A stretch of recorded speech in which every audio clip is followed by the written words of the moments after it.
They be having when you be playing Call of Duty and they run in that door.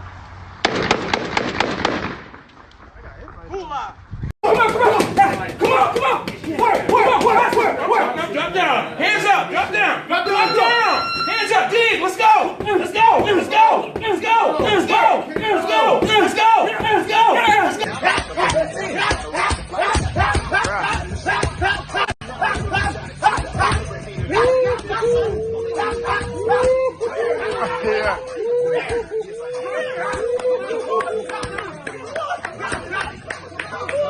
Ooh, yeah.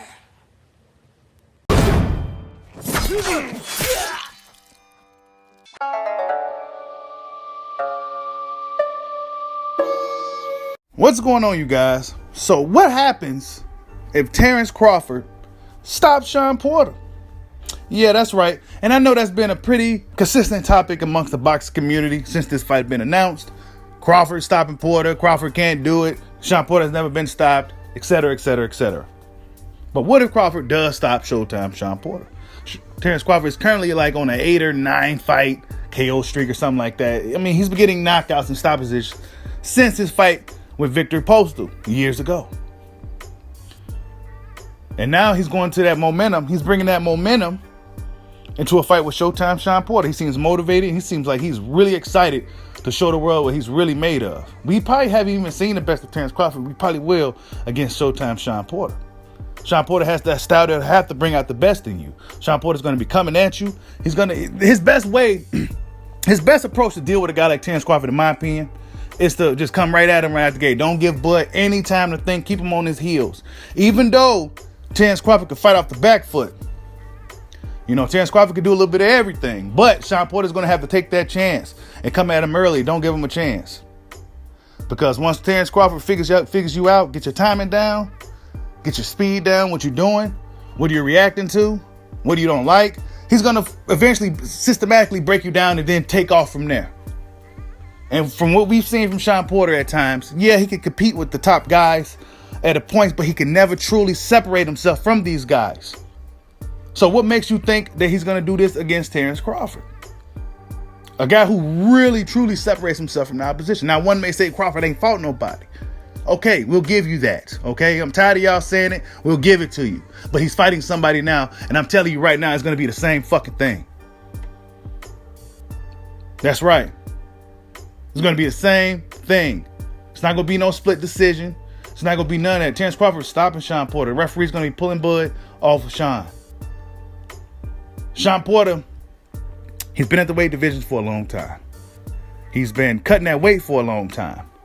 He's been in wars and tough fights, so many training camps, etc., etc. Shawn Porter, going into this fight with Terence Crawford, his best chance to beat a guy like Crawford probably would have been early on when Crawford first moved up to 147. Back when Shawn Porter was the WBC champion. Back before everybody was hiding in the house, locking Bud. When they seen Bud come there, running in the house and close the blinds and shit. Before, Terence Crawford used to knock on the door. Nobody wanted to come to the door. But now Shawn Porter gave Terence Crawford time to feed, to grow, to get stronger, to get acclimated to 147. And his biggest advantage going into a fight with a guy like Crawford, in my opinion, has now been lost, which was the strength advantage that he may have had to complement his style to deal with a guy like Terence Crawford. Now he may not have that strength advantage. Terence Crawford always been a crazy, freakish, strong fighter. We never seen Terence Crawford bullied or manhandled the ring against anybody he's been in there with. Even the bigger guys at 147, the bigger welterweights like Jeff Horn was getting manhandled by Terence Crawford.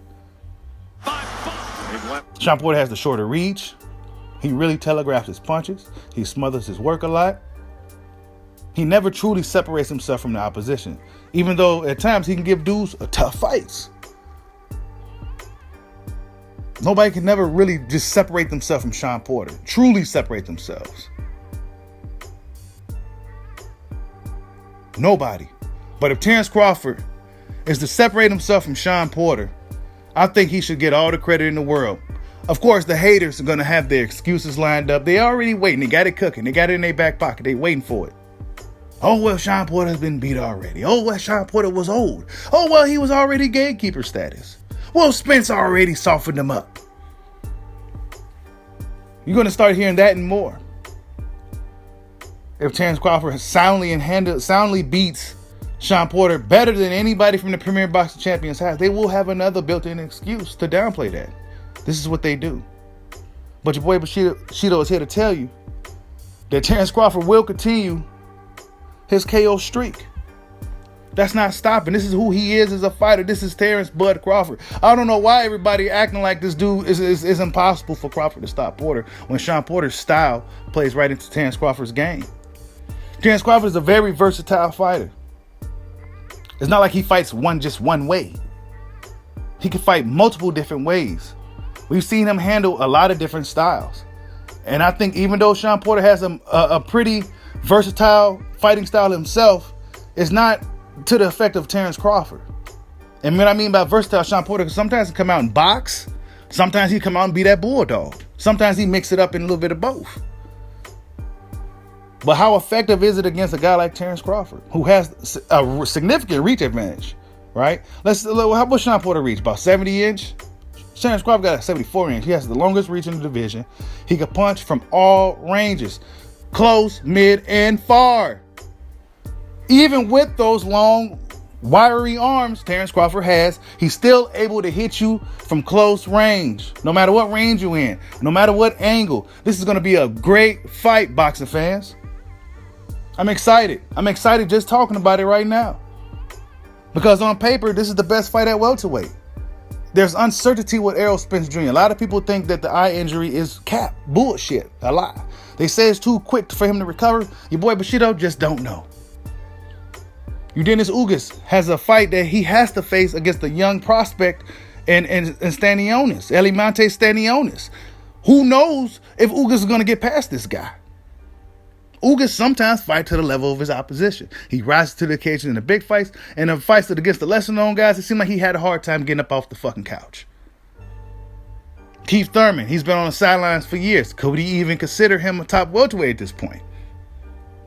Could we really truly consider Keith Thurman a top welterweight after all this time? I mean, Manny Pacquiao fought before him. Errol Spence came back and fought before him. Errol Spence may come back and fight before him again. So could we still consider Keith Thurman a top welterweight? I don't think so. He got to show us something. Danny Garcia, he don't know what he want to do. He halfway out the door. He halfway up to 154. We don't know what Danny's going to do.